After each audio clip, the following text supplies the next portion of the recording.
Me chamo Adriana Souza, tenho 43 anos. E se alguém me dissesse, lá no início do meu casamento, que um dia eu contaria essa história, eu jamais acreditaria. Eu fui casada por 18 anos com um homem admirado por toda a igreja, um pregador eloquente, respeitado, sempre chamado de homem de Deus. E eu era da esposa fiel, presente em cada culto, em cada vigília, em cada lágrima derramada no altar, pedindo a Deus para sustentar o meu lar. Mas o que ninguém via, o que ninguém ousava perguntar, era o que acontecia por trás das aparências. E é por isso que hoje eu estou aqui, para contar uma verdade que muitas mulheres vivem, mas têm medo de dizer em voz alta. Porque quando a traição acontece dentro da fé, a dor vem dobrada e o silêncio triplicado. Você já passou por isso? Já sentiu como se fosse invisível até mesmo dentro da casa de Deus? Como se suas lágrimas fossem exagero, seu sofrimento fosse falta de oração. Eu vivi isso. E mais. Fui traída exatamente no dia do meu aniversário de casamento. Preparei a casa, o jantar, o coração, e ele me deixou esperando.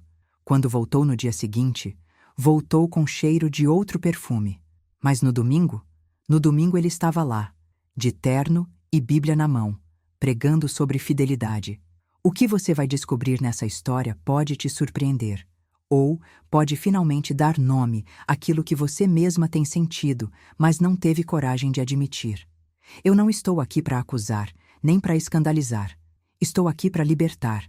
Libertar vozes que foram silenciadas. Histórias que nunca puderam ser contadas porque não pega bem falar de certos assuntos na igreja. Essa é a minha verdade.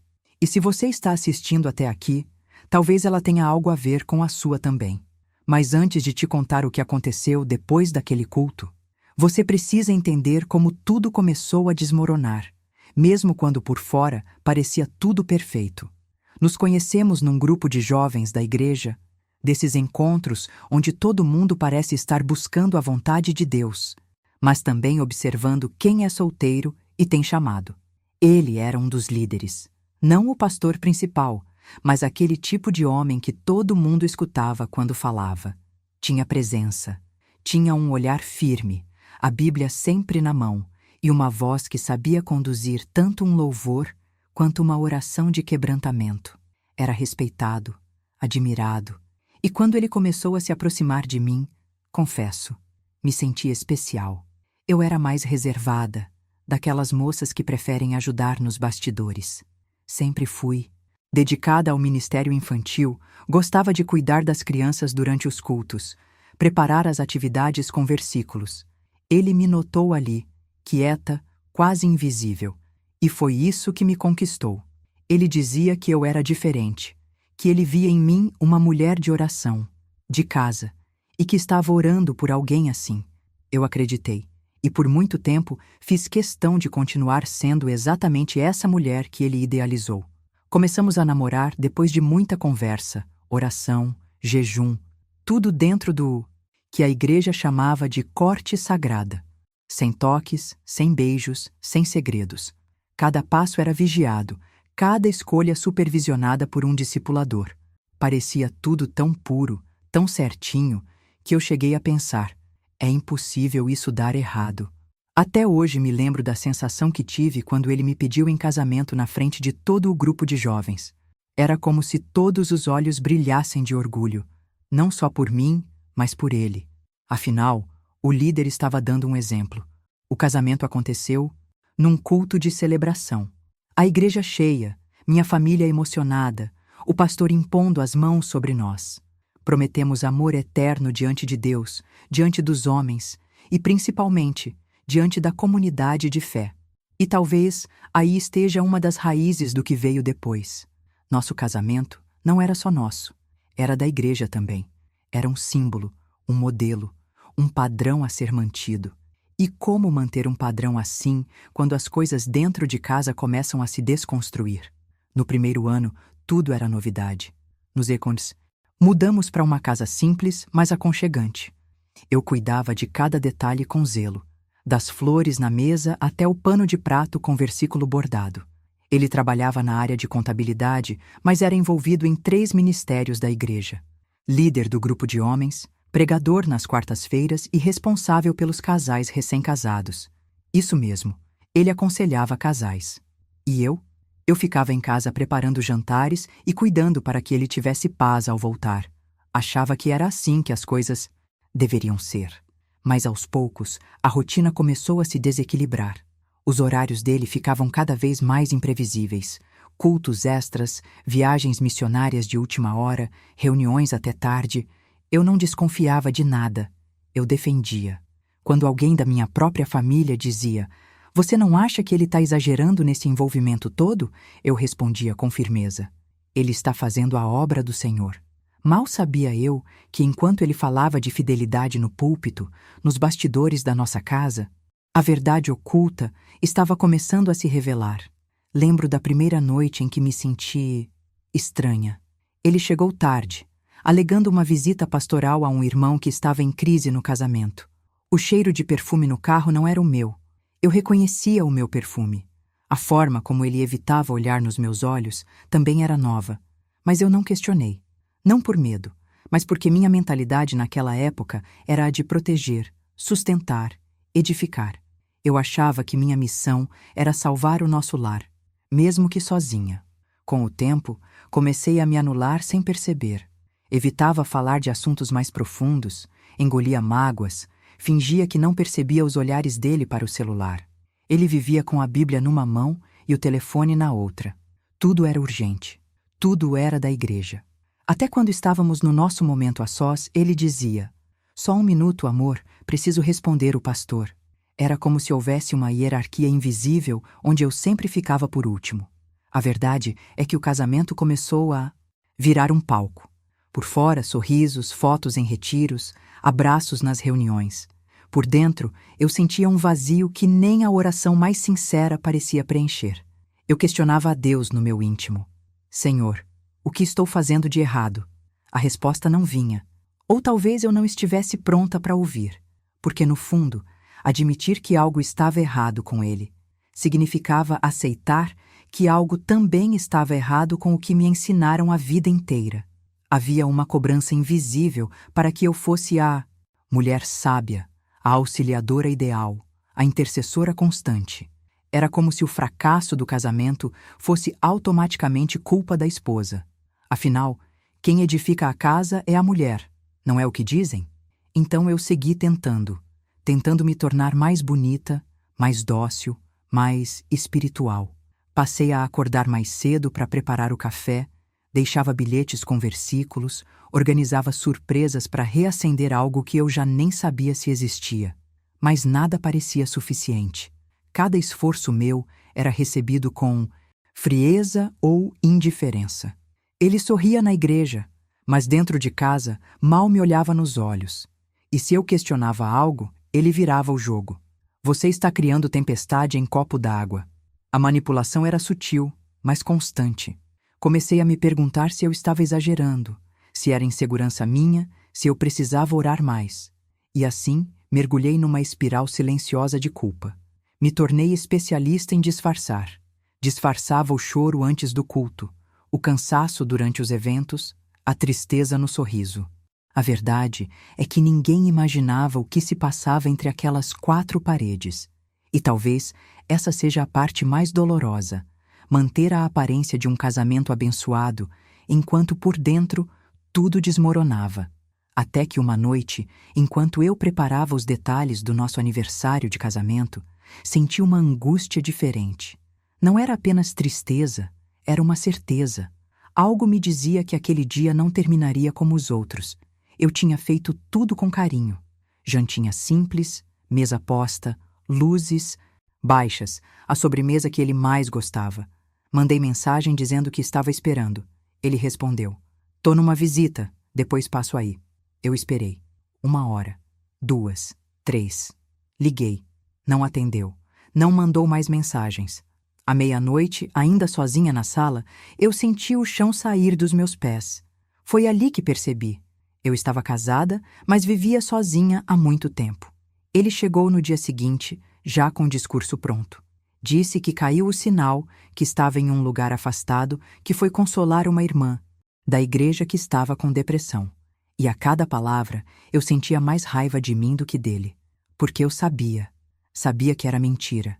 Sabia que ele não me escolheu naquela noite. Sabia que, no fundo, já fazia tempo que não me escolhia. Mas mesmo assim, eu fui à igreja no domingo. Sentei no fundo, fiquei em silêncio e assisti. Assisti o homem que me traiu, que me ignorou no nosso aniversário de casamento, subir no altar e pregar sobre fidelidade, amor e aliança. Ele chorou durante a pregação. A igreja também. E eu? Eu me segurei para não gritar. Não pelo escândalo, mas pela dor. Uma dor que não cabia mais dentro de mim e que, a partir daquele culto, não ia mais conseguir esconder. Porque naquele momento, pela primeira vez, eu entendi que minha vida estava virando uma mentira sustentada pela fé alheia. E algo dentro de mim começou a quebrar. Bem devagar, mas de forma irreversível. Comecei a perceber os primeiros sinais quando o que antes era rotina virou exceção. Ele que sempre foi pontual nos cultos, de repente vivia em missão. As reuniões da igreja se multiplicaram, os atendimentos pastorais pareciam urgentes a qualquer hora do dia e da noite. O celular, que antes ficava jogado no criado mudo, agora andava grudado na palma da mão. E o pior, sempre virado para baixo, bloqueado com senha, com notificações silenciadas. No começo, eu me perguntava se não era exagero da minha cabeça. Afinal, eu estava casada com um homem de Deus, um líder respeitado, o tipo de marido que, no imaginário coletivo, seria incapaz de cair. Mas dentro de mim, algo começou a pesar. Era uma inquietação que não passava nem com oração, uma intuição que, por mais que eu tentasse calar com versículos, jejum e conselhos de irmãs, só crescia.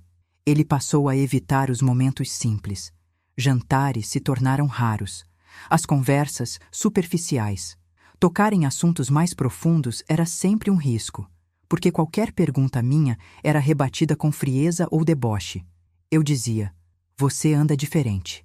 Ele respondia, você está muito sensível. Às vezes nem isso. Só revirava os olhos e saía da sala. Comecei a contar quanto tempo ele ficava fora de casa. Quantas horas a mais demorava para voltar dos cultos. Como quem tenta montar um quebra-cabeça sem saber qual imagem final vai surgir. Só que o problema é que quando você começa a juntar as peças de uma verdade oculta, você também começa a desconstruir a versão que criou na sua mente durante anos. E dói demais, porque para mim, admitir que ele estava me traindo era mais do que reconhecer uma falha conjugal. Era aceitar que o homem que subia no púlpito com lágrimas nos olhos podia estar mentindo descaradamente nos bastidores. Tive dias em que chorava enquanto dobrava as roupas dele. Comecei a analisar as camisas, a procurar vestígios que confirmassem o que meu coração já gritava. Teve uma noite em que ele chegou com marca de batom na gola da camisa. Um tom rosado, discreto, mas perceptível. Quando questionei, ele riu. Isso aqui? Deve ser da irmã Cláudia. Ela me abraçou ontem no culto e estava maquiada demais. Eu fiquei muda. Ele ainda teve a audácia de rir da minha paranoia. E foi assim que ele começou a inverter tudo. Me transformava na descontrolada, na ciumenta, na que estava enxergando coisa onde não tem. E o pior, a forma como ele usava a Bíblia para isso. Dizia frases como: a mulher sábia edifica o lar, a tola o destrói com as próprias mãos. Uma vez, ele me olhou com frieza e disse: se continuar assim, você vai acabar abrindo brecha para o inimigo destruir nosso casamento. Eu saía desses diálogos ainda mais confusa, mais culpada, como se eu fosse a própria sabotadora da nossa história. Comecei a acreditar que talvez fosse mesmo minha mentalidade que precisava mudar, que talvez minha fé estivesse fraca, que eu estivesse sendo egoísta por querer mais atenção, mais verdade, mais presença. A solidão crescia devagar, mas constante, como uma névoa que se instala e você nem percebe quando tudo ao redor já está encoberto. Cheguei ao ponto de não reconhecer mais minha própria voz. Eu, que antes aconselhava outras mulheres com tanto fervor, agora era só silêncio. Guardava tudo para mim. Chorava no banheiro, engolia as lágrimas antes de ir para a igreja. Treinava respostas neutras quando alguém perguntava como estava meu casamento. E assim, dia após dia, fui me perdendo dentro de uma rotina cheia de máscaras. Ele se tornava cada vez mais carismático em público, o homem que todos queriam ouvir, o exemplo de fidelidade e postura. E eu aprendia a ser invisível. Passei a ter medo até dos meus próprios pensamentos, porque dentro da igreja não havia espaço para dúvidas. Era como se questionar já fosse rebeldia, como se desconfiar do ungido fosse pecado. Uma das vezes que ele voltou tarde, inventando mais uma desculpa qualquer, me peguei parada no portão. O relógio marcava quase 2 da manhã. Eu segurava o celular na mão como se isso fosse impedir o coração de doer. Quando ele estacionou, desceu sorrindo, com a cara de quem sabia exatamente o que estava fazendo. Me abraçou rápido, disse: "Estava orando com um irmão em crise", e passou direto. Nem olhou nos meus olhos. Naquela noite, eu dormi com a Bíblia aberta no Salmo 13. Até quando, Senhor? Esquecerás de mim para sempre? Talvez o mais cruel fosse essa dúvida constante. Será que Deus também me abandonou? Porque quando você vê seu marido, um líder espiritual, mentindo descaradamente e sendo aplaudido por isso, a sua fé começa a tremer por dentro. Eu orava com vergonha, com medo de estar pecando só por desconfiar dele, e ao mesmo tempo não conseguia mais fingir. Minha saúde começou a refletir aquilo que eu não falava: enxaquecas, ansiedade, insônia. Fiz exames, consultas, e a resposta era sempre a mesma: estresse. Mas não era só estresse, era o peso de viver uma mentira dentro de uma verdade que eu sempre acreditei. Eu me sentia presa num teatro espiritual, onde eu era a figurante que ninguém via.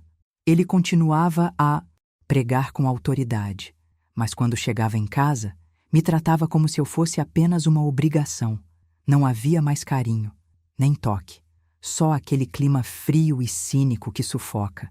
As desculpas viraram rotina, os silêncios se tornaram ensurdecedores. A casa que antes eu via como um lar virou cenário de um casamento que existia só para manter as aparências. E por mais estranho que pareça, demorou muito tempo para eu admitir isso em voz alta. Porque não era só sobre ele, era sobre tudo que me ensinaram, sobre o que eu acreditava, sobre o que esperavam de mim. Romper com aquela fantasia era romper com uma parte da minha identidade também. Mas naquele período, mesmo com todas as dores, uma pequena semente começou a brotar dentro de mim. O desejo de olhar a verdade nos olhos. A minha verdade. Mesmo que ela fosse feia, mesmo que ninguém mais acreditasse. Eu precisava saber se ainda existia alguma versão de mim que sobreviveria depois que tudo isso viesse à tona. E foi justamente quando parei de pedir respostas, que algumas começaram a aparecer.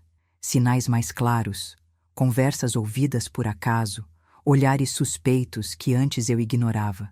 E um detalhe específico, numa noite que parecia qualquer outra, acendeu em mim uma certeza que eu não conseguiria mais enterrar.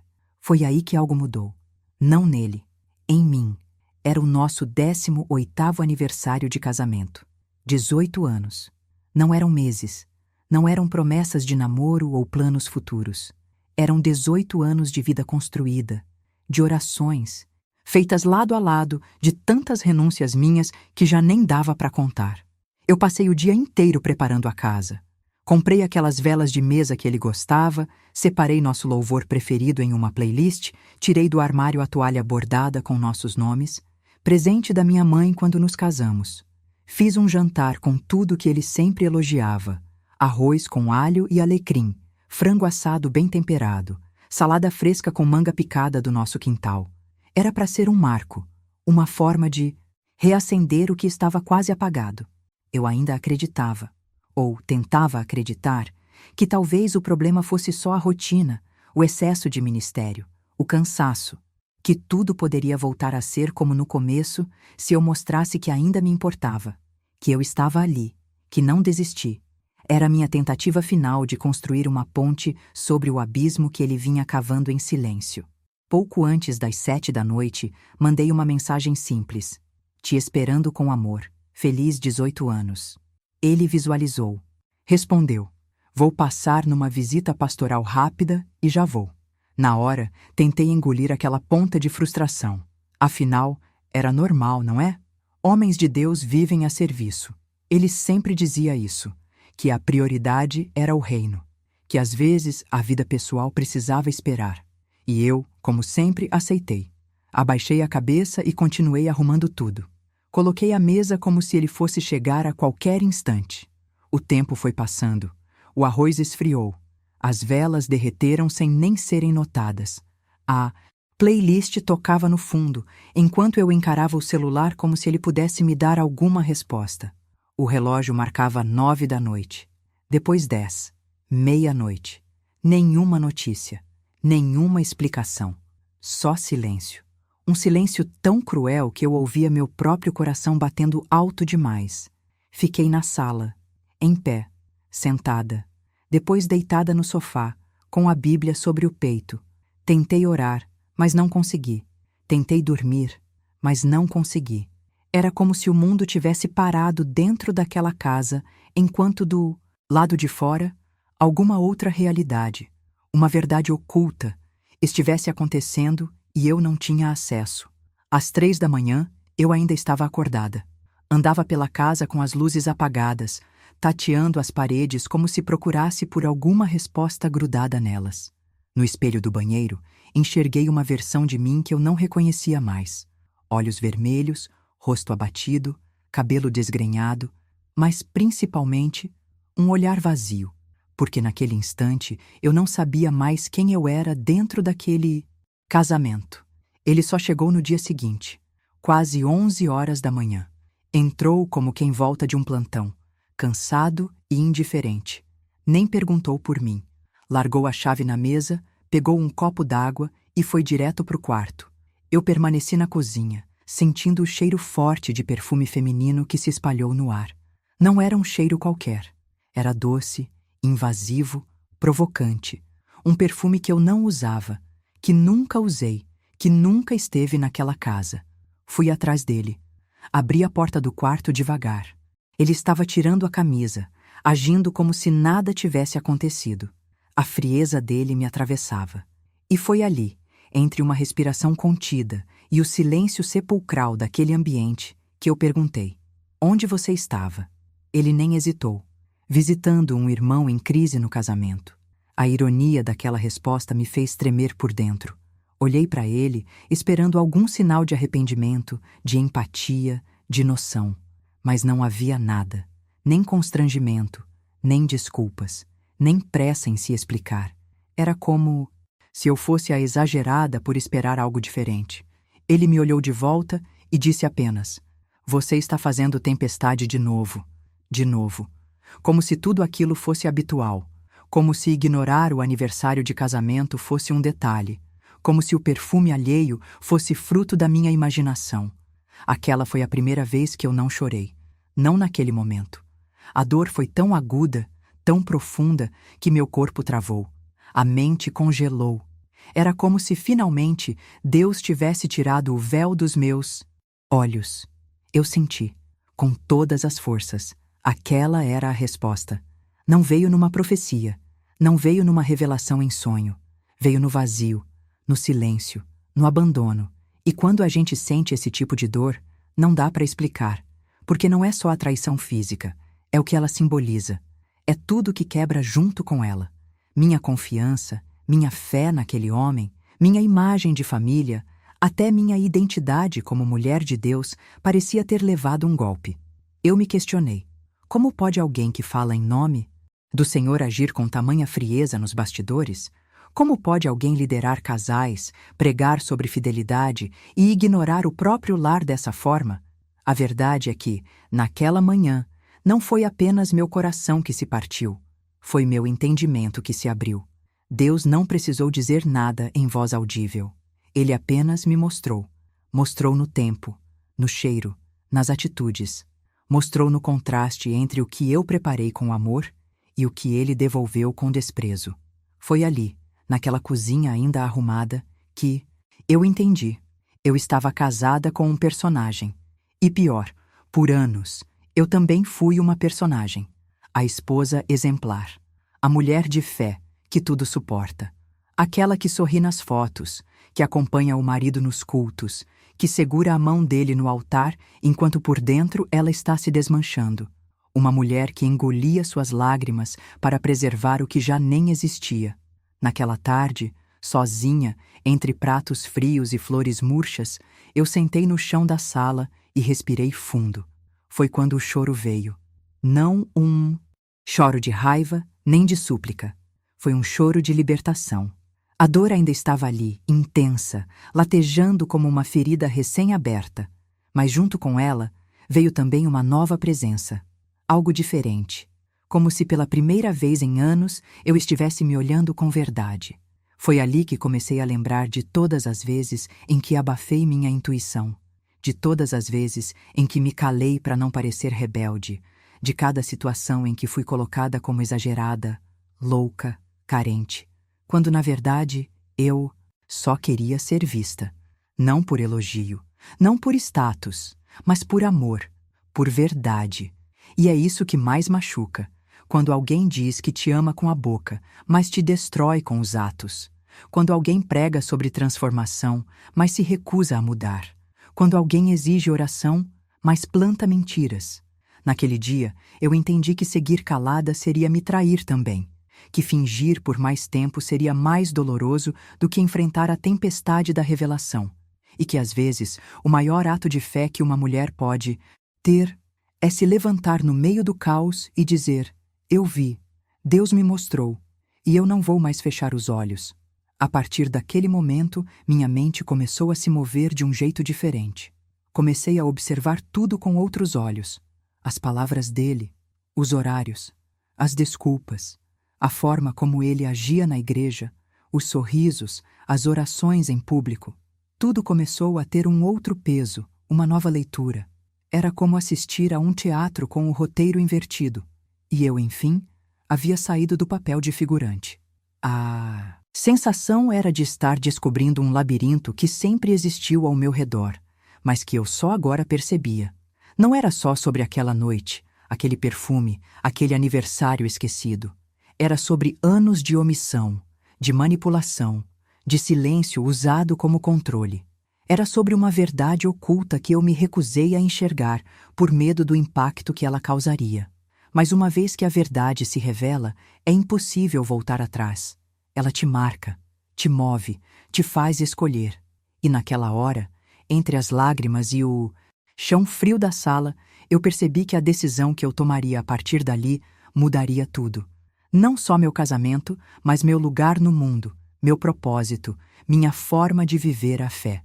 E foi quando a primeira decisão nasceu dentro de mim, ainda tímida, ainda tremendo, que um novo processo começou. Um processo que ia me confrontar, me quebrar, mas também me reconstruir. Porque depois que a gente descobre a verdade, a gente nunca mais se cala da mesma forma. 2 dias depois daquela madrugada em que ele simplesmente ignorou nosso aniversário de casamento e tudo o que isso significava, veio o domingo. E com o domingo, a imagem que por muito tempo me segurou dentro daquele relacionamento. Ele no púlpito, de microfone na mão, voz firme, olhar piedoso. A mesma imagem que tantas vezes me inspirou, me fez orar com mais fervor, me ensinou versículos, me consolou em outros tempos. Mas naquele domingo, foi diferente, profundamente diferente. Eu fui para a igreja com o corpo presente, mas com a alma desfeita. Coloquei a mesma saia azul que sempre uso quando quero passar despercebida. Amarrei o cabelo num coque solto, deixei o rosto limpo, sem maquiagem. Me sentei no fundo, literalmente na última fileira. Queria ver tudo, ouvir tudo, mas ser invisível. Só observar, sentir, respirar. O louvor começou e eu não consegui cantar. Era como se cada nota atravessasse uma parede que já não estava mais de pé dentro de mim. As letras que antes me emocionavam, agora pareciam ecoar dentro de um lugar vazio. E mesmo assim, fiquei ali, quieta, olhando em volta. As pessoas sorrindo, algumas com as mãos erguidas, outras chorando. Era como se a atmosfera estivesse viva para todos, menos para mim. E então ele subiu, com a Bíblia na mão e aquela segurança que sempre fez as pessoas o admirarem.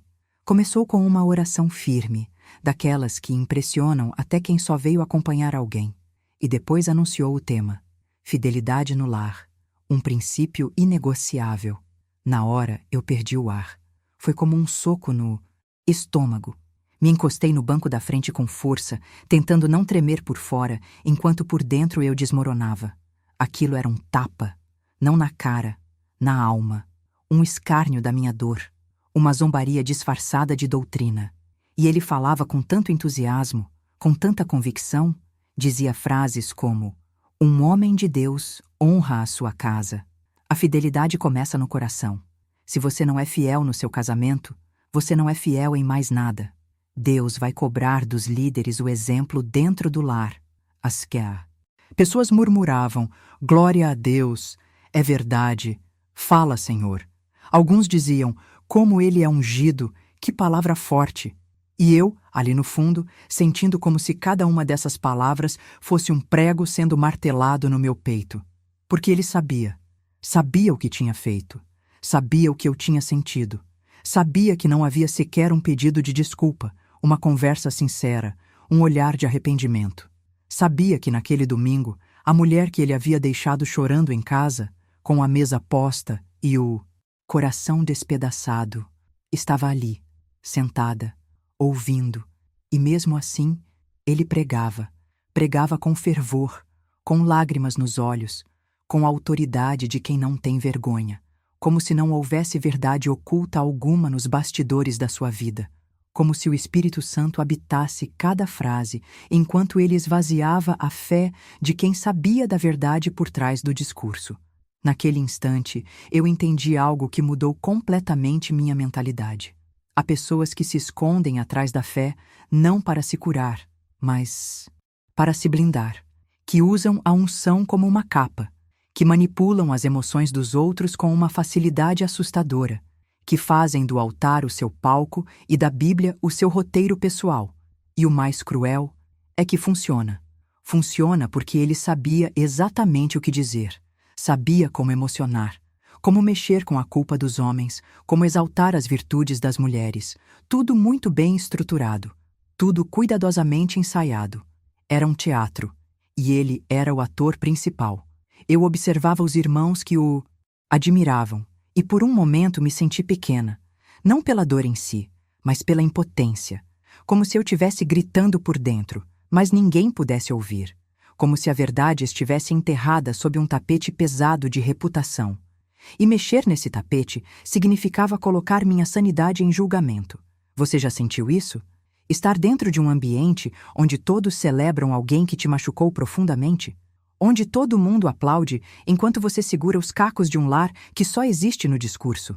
É uma sensação de isolamento que não dá para descrever com facilidade. Mas o que mais me impactou naquele dia não foi a pregação em si. Foi o momento em que ele olhou para mim, de cima do púlpito, no meio da mensagem, como se soubesse exatamente onde eu estava sentada.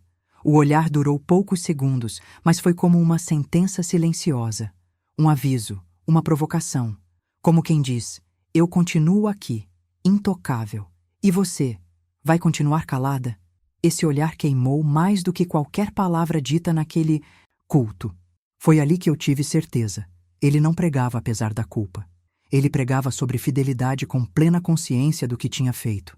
Era cálculo, era domínio, era controle.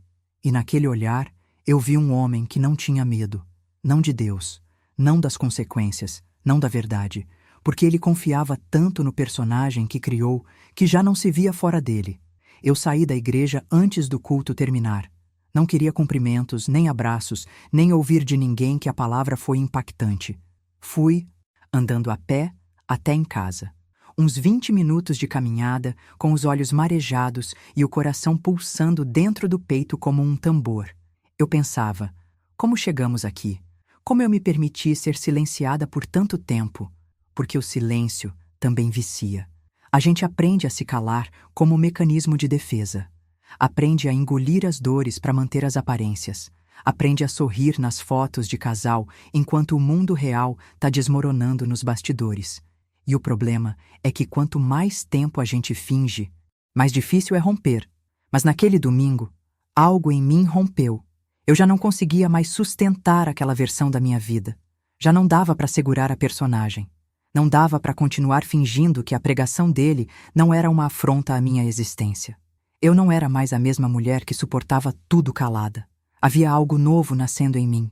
Não era revolta, era lucidez. Uma clareza incômoda, mas libertadora. Eu sabia que a partir daquele dia não haveria mais retorno. Que o processo seria doloroso, sim, mas absolutamente necessário. Porque havia mais em jogo do que meu casamento. Era minha essência, minha identidade, minha verdade. E quando a gente começa a enxergar com os olhos da consciência, e não só da emoção, a nossa forma de ver o mundo muda completamente. As palavras já não nos manipulam como antes. A aparência já não nos seduz. O rótulo de homem de Deus já não basta. A gente começa a olhar para o fruto, não mais para o discurso. E o fruto dele, naquele momento, era podridão, mascarada de santidade. A indignação não me fez perder a fé. Pelo contrário, me fez entender que fé cega não é fé, é alienação. Que Deus não espera que a gente aceite tudo em nome da submissão. Que há limites, que há momentos em que o amor próprio é, sim, um ato espiritual. E foi essa consciência que me fez abrir um caderno naquela mesma noite. Um caderno velho, com capa de couro e páginas amareladas. Comecei a escrever tudo, sem filtro, sem maquiagem, só a verdade. Cada cena, cada palavra, cada silêncio. Porque eu sabia, uma hora essa história ia precisar sair. Uma hora, a voz que ficou calada por anos ia precisar ecoar. E eu não sabia ainda como, nem quando, nem o que aconteceria depois. Mas escrever era a minha forma de dizer: eu estou aqui, e eu me lembro de tudo. E foi enquanto terminava aquela primeira página, com as mãos trêmulas e os olhos ardendo, que o telefone tocou. Era ele, com a mesma voz tranquila de sempre, como se nada tivesse acontecido, como se a noite de quinta-feira, a ausência, a frieza, o perfume desconhecido e a pregação de domingo fossem só mais capítulos normais da nossa história. Atendi em silêncio, e do outro lado ele disse: amor, amanhã temos um encontro de casais. Vamos juntos? Minha mão congelou, meu coração acelerou, e naquele exato momento, entre a ligação e o caderno aberto, entre a mentira e a palavra escrita, algo dentro de mim tomou uma decisão. Porque chega uma hora em que você precisa escolher entre continuar sendo espectadora da sua própria dor ou se tornar autora da sua própria transformação. E foi assim que eu entendi qual seria meu próximo passo. Na manhã seguinte àquele culto, o mesmo onde ele discursou com tanta propriedade sobre fidelidade, enquanto escondia um rastro de omissão, acordei com um nó na garganta. Não era só tristeza, era indignação. Um sentimento novo que crescia feito incêndio por dentro. Eu já tinha chorado muito, engolido demais, mas agora era diferente. Meu corpo parecia dizer: basta. Respirei fundo e decidi. Eu não ia mais viver aquela dor sozinha. Não era só meu casamento que estava doente. Havia algo maior, mais profundo. Uma verdade oculta que por anos foi tratada como exagero meu. Comecei a escrever, conversar com Deus em silêncio, pensar em como abrir aquilo sem me afundar mais. E o primeiro impulso foi buscar ajuda na própria igreja. Afinal, era ali que tudo acontecia. Era ali que ele pregava, aconselhava casais, liderava células. Era ali que eu também servia, que eu sorria, orava, fingia. Procurei uma mulher que sempre admirei, daquelas que parecem ter sabedoria de sobra. Mãe de 3, firme na fé, conselheira respeitada. Abri o coração com cuidado, sem acusar, sem dramatizar. Falei das ausências, das mentiras sutis, da frieza, do perfume. Ela ouviu com o senho franzido e, quando terminei, disse calmamente: minha querida, não exponha o ungido do Senhor. Aquilo me acertou como um soco na boca do estômago. Ungido do Senhor? Eu era esposa. Era ser humano. Era vítima. E mesmo assim, ali estava eu, sendo tratada como quem deveria proteger a reputação de alguém que me machucava dentro de casa. como se o título dele fosse mais sagrado que minha dor. Eu saí da conversa mais confusa do que entrei. E ainda tentei de novo, em outro momento com outra irmã.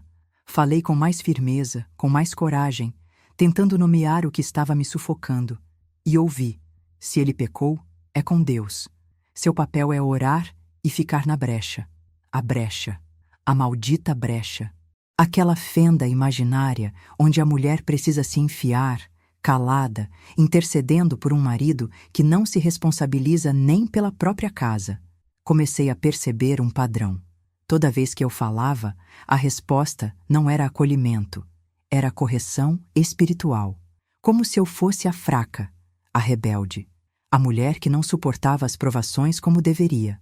Com o tempo, os olhares mudaram. Algumas mulheres começaram a me evitar. Outras cochichavam quando eu passava. Uma irmã chegou a me chamar de canto e disse: você precisa cuidar da sua imagem. Estão dizendo que você está espalhando fofoca sobre seu marido. Isso não é coisa de mulher sábia. Foi quando eu percebi. Aos olhos da igreja, eu tinha me tornado a Jezabel da história. Aquela mulher incômoda, inconveniente, que ousava questionar o comportamento do sacerdote. E o mais assustador era que ele, lá na frente, seguia intocável. O mesmo homem, as mesmas pregações, os mesmos abraços no final do culto, a mesma voz doce com os irmãos. E eu era a louca, a descompensada, a que estava deixando brechas para o diabo agir. Ninguém queria saber da verdade por trás das cortinas, porque desmontar o mito dele seria mexer com a estrutura da igreja. Seria encarar que talvez aquele homem admirável fosse, na verdade, um especialista em manipulação emocional. E convenhamos, ninguém quer lidar com isso. Dá trabalho, dá medo. É mais fácil rotular a mulher como amargurada do que questionar a idoneidade do líder. Foi aí que eu comecei a entender como funciona o jogo. Porque é um jogo, um sistema silencioso onde a reputação vale mais do que a redenção. E a imagem de santidade é protegida com unhas e dentes, mesmo que custe a alma de alguém. A igreja, que deveria ser lugar de cura, virou palco de julgamento. E eu me vi sozinha, mais uma vez. Só que agora, não era apenas o silêncio dentro de casa que me feria. Era o silêncio cúmplice das pessoas que diziam me amar em Cristo. A dor não era só conjugal, era institucional, era espiritual, era existencial, porque quando a gente entrega o coração a uma comunidade, a gente também entrega confiança. A gente acredita que vai ser amparada, ouvida, corrigida com amor, não silenciada por conveniência. Eu lembro do dia em que uma senhora da intercessão, que me conhecia desde os primeiros meses de casada, me chamou de canto e perguntou: o que você está fazendo para restaurar seu lar? Porque parece que você está sendo dura demais com ele. Já pensou em fazer um jejum pelo casamento? E eu queria gritar, queria dizer: eu já fiz jejum, já orei, já engoli choro, já menti para mim mesma, já passei noite em claro esperando uma mensagem que não veio, já me culpei por ele estar distante, já questionei se era falta minha, mas agora eu só quero verdade. Mas não disse nada. Sorri, agradeci a preocupação. E fui embora mais uma vez com o coração em pedaços. É cruel quando a vítima vira réu, quando ser mulher no meio cristão significa carregar sozinha o peso de um lar disfuncional e ainda ter que pedir desculpas por não conseguir fingir bem o suficiente. Essa mentalidade distorcida, esse sistema que coloca a aparência acima da essência, cria um ambiente onde o abuso emocional e espiritual se camufla de provação. E a mulher que tenta sobreviver se vê rodeada de julgamentos, como se sua dor fosse um sinal de fracasso e não um grito por socorro. Cheguei ao ponto de me questionar: será que eu sou mesmo a errada? Será que estou enxergando demais, exagerando, criando coisas? E isso que o julgamento contínuo faz. Ele vai corroendo sua certeza, desestabilizando sua identidade, minando sua lucidez, até você começar a achar que talvez mereça o silêncio. E é exatamente aí que mora o perigo. Porque quando a verdade de uma mulher é invalidada por toda uma comunidade, ela começa a duvidar de si mesma. E esse é o campo fértil para que o controle emocional se estabeleça como normal. Mas o problema não era meu discernimento. O problema era a estrutura que protegiam, o personagem que mantinham, a reputação que ninguém queria manchar. E mesmo sem falar publicamente, ele soube usar isso a favor.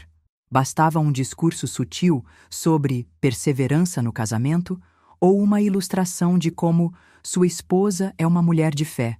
E pronto. Estava selada a imagem de um homem injustiçado, casado com uma mulher inconstante. Em pouco tempo, fui me tornando um estorvo para a narrativa deles. Porque mulheres que quebram o silêncio são perigosas. Elas colocam em risco os bastidores. Elas revelam o que a religião institucionalizada tenta esconder, que nem todo homem que lidera é digno de seguir. E foi nesse ponto que eu percebi. Meu problema não era só com ele. Era com o sistema que o blindava, que transformava minha dor em escândalo e o pecado dele em segredo sagrado. Ali, pela primeira vez, entendi que meu processo de libertação não dependeria mais da validação dos outros, nem do apoio da liderança, nem do reconhecimento público de quem estava certo ou errado. Minha libertação começaria quando eu parasse de esperar por justiça da mesma estrutura que me oprimia. Mas comecei a duvidar de mim mesma de um jeito que nunca tinha acontecido antes. Não era aquela dúvida superficial, passageira, que vem e vai com o humor do dia. Era uma dúvida existencial, corrosiva, que me fazia olhar no espelho e não reconhecer mais quem eu era. Me perguntava em silêncio: será que sou amarga? Será que tudo isso que estou sentindo é exagero? Será que sou uma esposa difícil demais? Rebelde? Orgulhosa? Essas perguntas se tornaram meus pensamentos de fundo. Eu podia estar lavando louça, dirigindo, no culto ou até orando. Elas estavam lá, latejando. Porque é assim que o abandono emocional age. Ele não grita, ele mina. Ele vai esvaziando a gente devagar. Primeiro, tira a alegria. Depois, a esperança. E, por fim, a fé em si mesma. A pior parte é que eu ainda estava no automático. Acordava, cumpria tarefas, dava conta da casa, sorria quando alguém ligava. Mas por dentro era como se minha alma estivesse desligada. Um vazio frio, constante, impossível de preencher com rotina. Até ler a Bíblia, que sempre foi meu lugar seguro, começou a doer. Abria as páginas e só via palavras. As promessas pareciam distantes. Os textos que um dia me fortaleceram agora soavam como histórias de outras pessoas. Gente que Deus respondia, que Deus livrava, que Deus restaurava. E eu sentia que estava no escuro. Me questionava: por que Deus não me responde? Por que Ele permite que eu passe por isso? Calada? Eu clamava, mas o céu parecia fechado. Orava de madrugada, sentada na sala em silêncio, e parecia que só o sofá me ouvia. É difícil explicar como é viver essa sensação de abandono espiritual, porque não é só uma crise pessoal. É uma sensação de que até Deus se calou, de que você está sendo castigada por algo que nem sabe o que é. E essa dúvida não vem sozinha.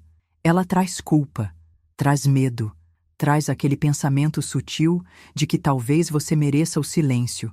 Mas no meio disso tudo, houve um dia em que algo diferente aconteceu.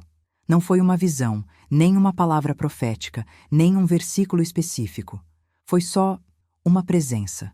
Um tipo de consolo silencioso que veio quando eu estava deitada no chão do quarto, sem conseguir mais orar, sem força nem para falar. Eu não ouvi a voz dele.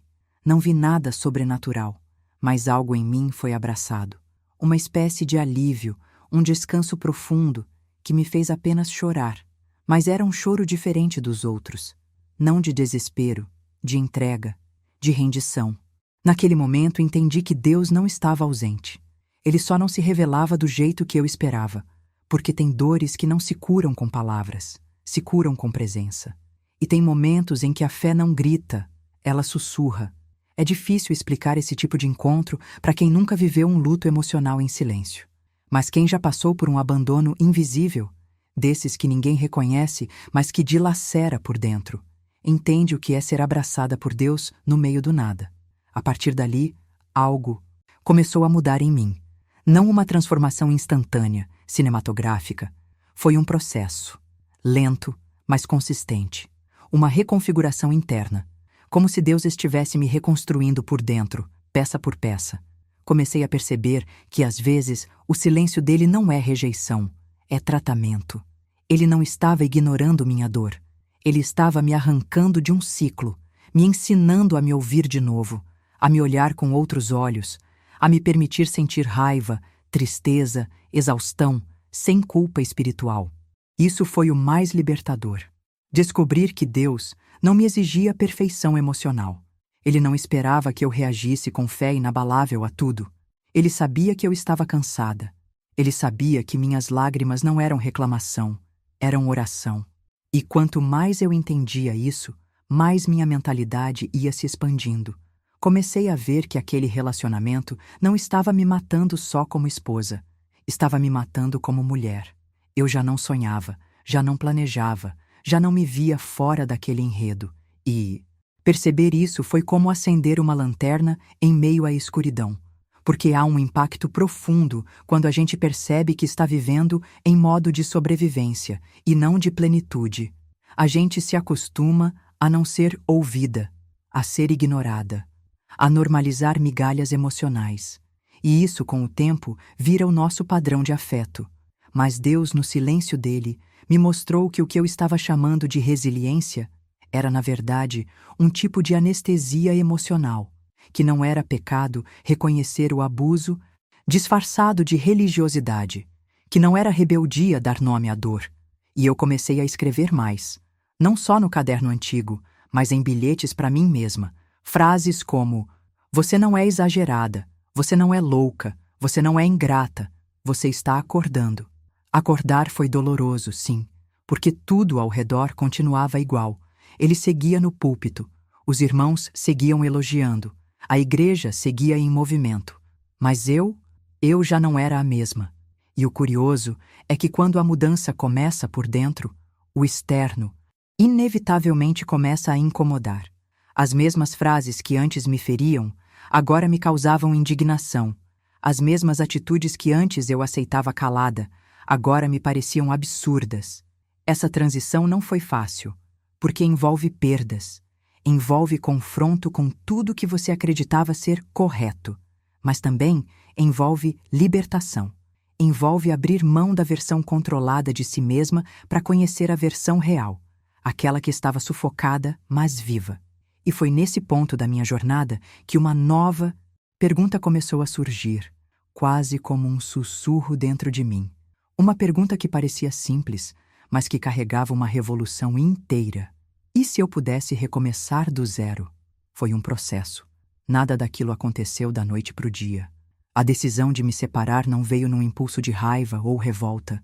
Pelo contrário, foi depois de noites silenciosas, de orações que não tinham mais palavras, só suspiros. Eu precisava ter certeza de que aquela escolha não era fruto de mágoa passageira, mas de uma clareza madura, consciente, nascida da verdade que Deus foi revelando aos poucos. E quando ela finalmente se revelou inteira diante de mim, não havia mais como desver. A verdade é que eu estava me apagando, não só como mulher, mas como filha de Deus. Porque um relacionamento que sufoca a identidade da gente, ainda que dentro da aliança do casamento, não pode ser chamado de bênção.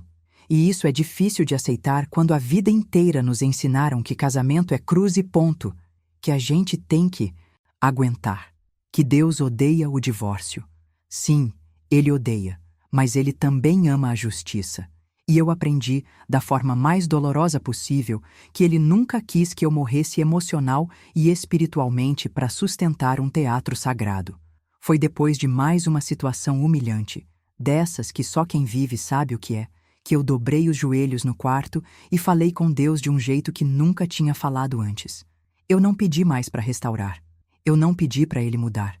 Eu pedi força para sair, coragem para fazer o que eu sabia que precisava ser feito, mesmo que isso me custasse tudo. E custou. No dia em que anunciei que não dava mais, que não tinha volta, vi nos olhos dele uma mistura de surpresa e desprezo, como se ele não acreditasse que eu teria coragem de romper com aquele ciclo, como se na cabeça dele eu fosse continuar ali para sempre, orbitando em torno da imagem que ele havia criado para nós dois. E talvez fosse isso mesmo que ele pensava, que eu jamais seria capaz de virar a chave. Mas eu virei. E a repercussão foi devastadora. Eu, que por tantos anos tinha sido vista como uma mulher de fé, de oração, referência para outras irmãs, passei a ser chamada de rebelde, de ingrata, de mulher sem sabedoria. Teve quem dissesse que eu estava sendo usada pelo inimigo para envergonhar o ministério dele. Gente que andava comigo há anos simplesmente se afastou sem nem perguntar o que de fato estava acontecendo. É estranho, porque eu esperava a resistência dele, mas não esperava o abandono coletivo. Não imaginei que eu me tornaria um escândalo ambulante só por decidir sobreviver. Perdi amigas, irmãs de oração. A liderança do ministério que eu servia com tanto zelo me pediu um tempo, como se eu tivesse cometido algum crime espiritual. Algumas mulheres me mandaram mensagens dizendo que estavam orando por mim, mas o tom não era de compaixão, era de correção disfarçada, como se eu estivesse prestes a ser lançada num buraco sem volta por ousar dizer basta. E sim, teve medo. Muito. Medo de estar errada. Medo de não conseguir recomeçar. Medo do julgamento dos meus filhos. Medo da solidão. Medo de estar decepcionando a Deus. Porque a mente da gente é treinada a confundir liberdade com rebeldia e paz com egoísmo. Mas sabe o que é pior do que esses medos? É continuar presa por causa deles. E foi quando eu percebi que o medo só tem força enquanto a gente o obedece. No momento em que a gente escolhe agir, mesmo tremendo por dentro, ele começa a perder o poder. A primeira noite, longe de tudo, foi silenciosa. Me lembro de sentar na beirada da cama e sentir uma mistura de alívio e dor, porque mesmo fazendo o que era certo, o rompimento ainda doía. Só que era uma dor diferente. Não mais a dor do abuso calado, mas da reconstrução. A dor de quem começa a recuperar o próprio território. E foi nessa dor que eu encontrei minha paz. Não uma paz teatral, que precisa ser postada com versículo no Instagram, mas uma paz profunda, quase física, como se cada célula do meu corpo dissesse: agora sim, agora você está voltando para casa. A dignidade começou a voltar devagar, no jeito de andar, de falar, de olhar no espelho. Eu já não precisava mais me justificar o tempo todo. Já não vivia mais em função de agradar um sistema. Eu era só eu, pela primeira vez em muito tempo. Claro que não foi fácil. Não é fácil até hoje. Tem dias em que a voz do passado tenta me puxar de volta. Às vezes um louvor, um comentário, um cheiro, uma memória vem e me balançam. Mas agora eu tenho convicções que ninguém pode tirar. Eu sei quem eu sou. E mais do que isso, sei o que eu não sou mais obrigada a ser. Porque antes, eu era a esposa esforçada, a mulher da brecha, a intercessora silenciosa, a que segura as pontas enquanto tudo desmorona. Hoje, sou uma mulher que entendeu que fé não é sinônimo de anulação, que espiritualidade não exige silêncio diante da injustiça, que Deus não me chamou para ser mártir de um casamento tóxico, mas testemunha de uma libertação real. E quando essa ficha caiu, a minha mentalidade mudou. Eu parei de querer salvar aparências e comecei a cuidar da minha essência. Algumas pessoas ainda olham atravessado, ainda me chamam de ex-esposa do pastor, ainda tentam colar rótulos que não me pertencem mais. Mas esses rótulos não grudam, porque quando a gente se reconecta com a própria verdade, o olhar dos outros perde o poder de definir quem somos. Essa é a verdadeira transformação. Não é sobre mudar de status civil, é sobre mudar de identidade interior. Eu me tornei alguém que não vive mais escondida nos bastidores do sofrimento. Alguém que carrega cicatrizes, sim, mas não tem mais vergonha delas, porque elas contam uma história que precisa ser ouvida. E enquanto muitos tentavam me enterrar com palavras duras, eu estava criando raízes em um solo novo, mais verdadeiro, mais fértil. Foi nesse novo terreno que plantei a coragem, e ela começou a florescer em pequenas decisões diárias. Decisões que exigem fé, sim, mas agora uma fé que me liberta, não que me aprisiona. E foi assim que, mesmo em meio ao escândalo, ao julgamento e à solidão inicial, eu comecei a reconstruir algo que por muito tempo me disseram que seria impossível. Hoje, moro sozinha com meus filhos. A casa é simples, mas cheia de paz. Aquela paz que não depende do que dizem lá fora, nem do que os outros pensam que a gente deveria ter feito. É uma paz construída aos poucos, entre boletos, orações e decisões firmes de não voltar para trás.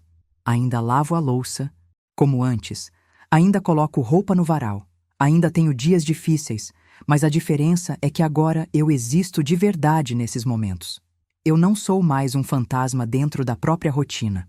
Levanto cedo, faço o café, acordo meus filhos, arrumo as mochilas, dou um beijo antes de sair para trabalhar.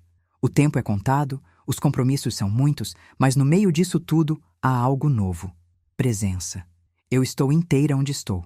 E isso, para quem já viveu anos em estado de alerta emocional, é um milagre. Voltei a estudar.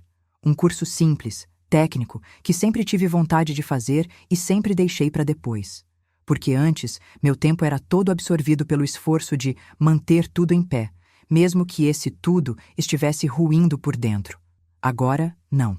Agora eu posso construir algo real, algo que nasce da minha vontade, da minha identidade redescoberta. E olha, não foi fácil me permitir sonhar de novo, porque tem uma culpa que persegue muitas mulheres que rompem com relacionamentos abusivos dentro do contexto religioso. Uma culpa disfarçada de responsabilidade. A gente sente que não pode ser feliz logo depois, que é preciso pagar uma penitência invisível para provar que a dor foi real.